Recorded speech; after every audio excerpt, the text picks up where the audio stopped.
Hey guys, so this is the ZINUS upholstered platform bed. So this is a king size.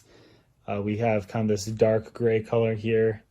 You kind of see the buttons and the design on it and everything. But we have had this now for a few months, and we got this. We kind of got our own furniture, so we think it matches well with everything. The way we did it, we kind of didn't buy it as a set, so this was a good option then to get.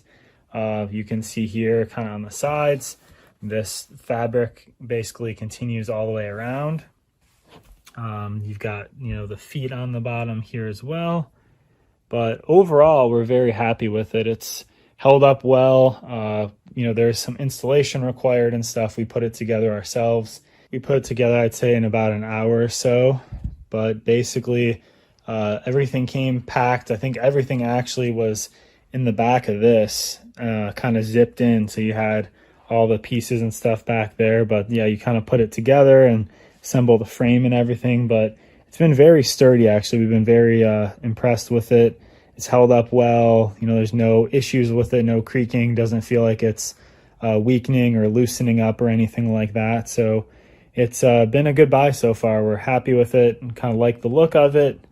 And so yeah, if you're looking at it, we've had a good experience with it so far.